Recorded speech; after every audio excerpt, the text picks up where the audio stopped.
Okay, guys, the teams are in. Leinster versus the Bulls in the URC final this weekend. We're only a couple days away. I want to break down both squads and give my final thoughts at the end. So, if you guys do want to grab yourself a free 30-day trial, please check the description below.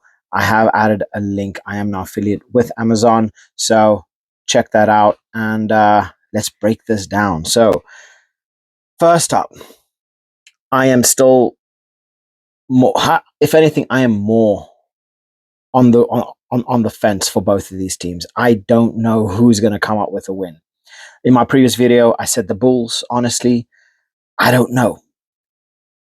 These teams are pure fire. So let's break down Leinster. Obviously, this is a strong squad if ever there was. And then you look at the bench and you think these guys can easily be first team players without a doubt. I mean, you're looking at Kelleher, Arendse, Slimani, Jamie Osborne, Ross Byrne. These are all elite level players that are amazing. So they are definitely going to make a big difference come the second half. But could Leinster be already so far in front that the substitutions that's going to come on the 50th, 60th minute just be there to maintain a lead, right? So I mean, you just look at the forwards. So you have Porter, Sheehan, and Clarkson. Dan Sheehan is a cheat code. Porter is quite possibly the strongest prop in world rugby. James Ryan, Joe McCarthy, James Ryan, again, elite level flankers, absolute monsters. Like, what? What? Then you go into Ryan Baird, Van der Fleer, and Conan. Conan is captain in this game. This back row is going to be so far up the Bulls' backsides. They're going to be able to, sniff the future. It's going to be ridiculous. I cannot wait for this battle. I really cannot wait for this battle to see, just to see Ryan Baird and Van der Fleer at the breakdown, just monsters, just going at it. I am so excited for this game. Gibson-Park, Prendergast. I think Prendergast is going to have a bit of a difficult time handling that physicality, that presence, and the pressure that the Bulls are going to be putting on him. So he better be on point because the Bulls they're going to make him pay for missed tackles. So he better be on his game. His kicking is phenomenal, right? His tackling is horrendous. But that's why he has other players to help him in that situations. He does not need to be the best kicker in the team. Sorry, he does not need to be the best tackler in the team to make an effect. That's why you have forwards like your Van der Fleer, you have your Ryan Baird, James Ryan, Andrew Porter, and all of these monsters to be there to make those tackles. He just needs to make sure he's putting that ball in the right places at the right time, giving everything that is needed, right? He does not need to be a forward. He needs to be the person that's going to bring people into play with his wide range kicks, his wide range of passing, and that vision to sit in a pocket and just work the ball out. Obviously, he's going to have all the supply he could possibly need from players like Gibson-Park, who he just managed to bring everybody into the game. He works the ball out so quickly from the breakdown. So they're going to need to be on point. Prendergast is going to need to have his kicking game on point. But when you have backs like Leinster have in James Lowe, Geordie Barrett, Gary Ringrose, Tommy, and Jimmy O'Brien, you couldn't ask for much better backs. Like, seriously. Honestly, I would have preferred to see Jamie Osborne starting instead of sitting on the bench. But it's neither here or there. Elite level backs. I cannot wait to see what kind of damage Geordie Barrett is going to do to the Bulls, because Geordie Barrett is such a complete player and he's so elegant in the way he moves around the pitch. He's going to make life for the Bulls very difficult. Very, very difficult. So, I mean, you're looking at this team. Can you really spot a flaw? Not many, if any. Then it just comes down to personal preference, right? But honestly, this is going to be a difficult team to stop. I've been very critical of Leo Cullen recently. I've been going against them, and honestly, it's not because Leinster aren't an amazing team. It's just I've lost a bit of faith in Leo Cullen. But the guy's been proving me wrong left, right, and center. Solid team. So I can't knock anything on this team. Brilliant. So that's just pure fire. And then to have like Ronan Kelleher coming on in the second half when everybody's down and destroyed, you have him come on or Slimani come on and just absolutely tear off heads. Arendse name on the bench, people. That's the kind of quality that they have. And you know the South African Viking is going to be just monstering people, absolutely monstering people. So, yeah, that just happened. They've just released an amazing bloody squad. And then we move on into the Bulls. Honestly, no worse. Just as bloody amazing, like serious talent on show here from the first to the bench. So we look into this team and we just see pure fire.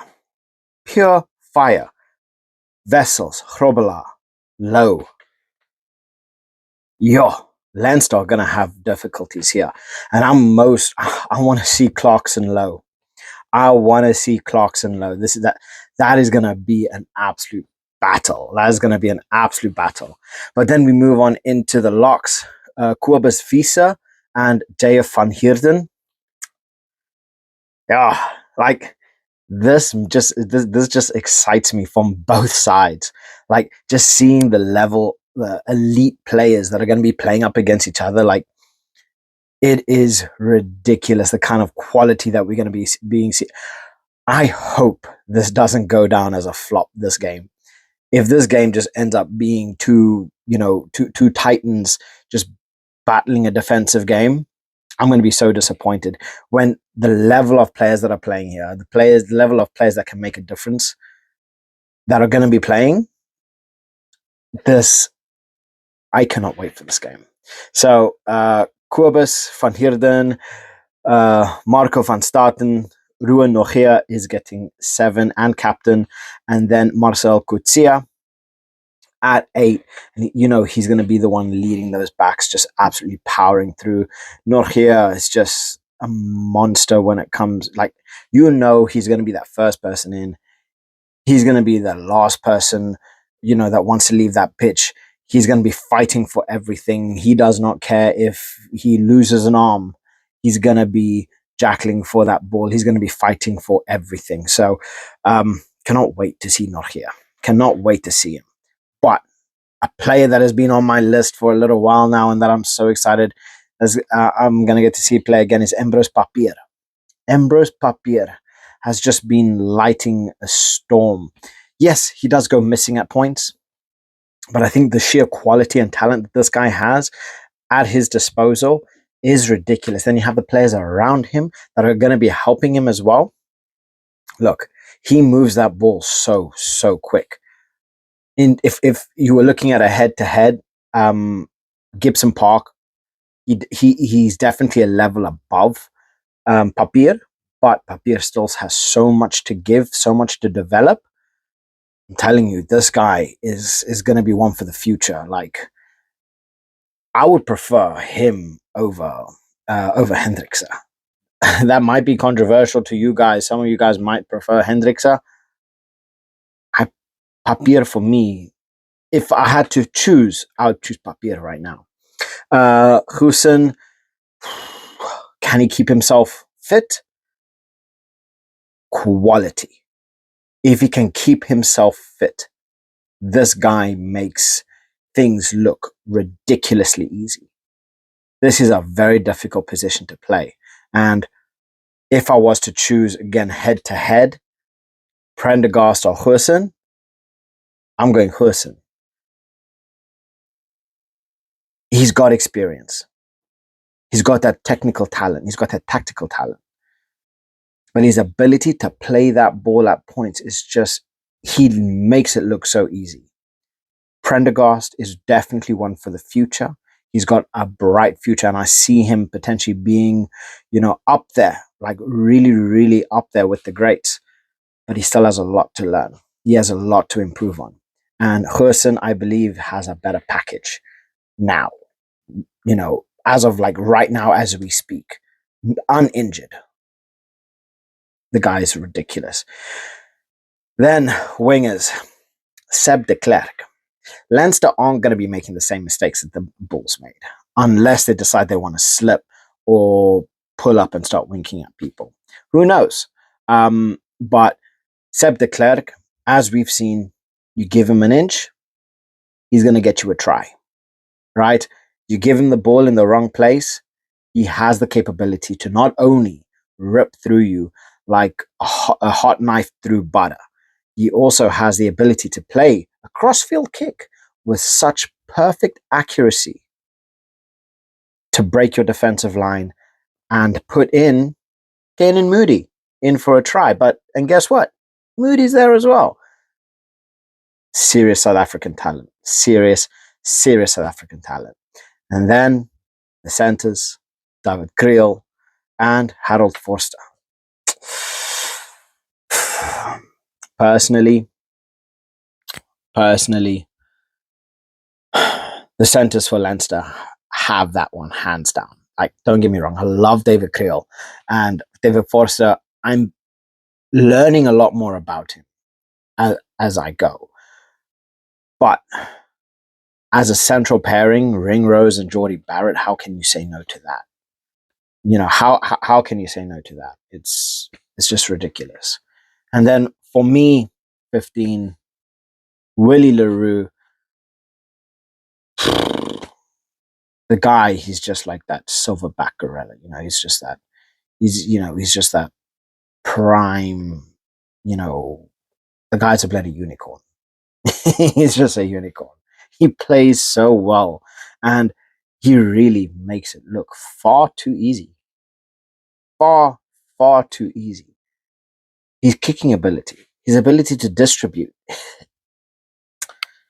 I swear, this guy, it's like age doesn't affect him. Willie Leroux is just, madness. And then you look at their bench, Van der Merwe, Matanzima, Mornay Smith. I want to see Mornay Smith, come on. Janus Kersten, Nazam Carr, Zach Berger, Keegan Johannes, and then Devin Williams. I'm pretty certain we are going to end up seeing Devin Williams come on anyway, and I think he's one of those players that if he comes on in the right mood, he can create such havoc that they can pretty much get you a couple tries within seconds. But it's gonna be fierce, absolutely fierce, because how can you pick between these teams? It's gonna come down to the day, and Leinster fans are gonna back the Leinster players. The Bulls fans are gonna back the Bulls. Honestly, I don't know. I really, really don't know. I'm still sticking with what I said. I still feel the Bulls are going to come through with a win, but this is going to be a battle for the ages. I can see this game going down in the history books as one of the greatest finals in the URC. Well, URC is still relatively new, but you get what I mean. Seb de Klerk is going to be a difficult customer, though. A very, very difficult customer. So, I don't know. Leinster, they do have the Galacticos. They've got so much elite talent, like best of the best of the best. But there was actually a comment on one of my videos that they said, people don't lose to Leinster. Leinster lose to themselves. And it really does seem like that sometimes. It really does seem like Leinster at points are their own worst enemy, because they are just pure fire. When they on it, they on it. You look at what happened with Glasgow. They were on it. And that is a team that can absolutely destroy international sides. Never mind a club side. So, I don't know. This is ridiculous. I'm sticking with what I said. The Bulls to come through with a win. South African team to win the URC, but I want to know what you guys think. So let me know your thoughts in the comment section below. And catch you guys in the next one.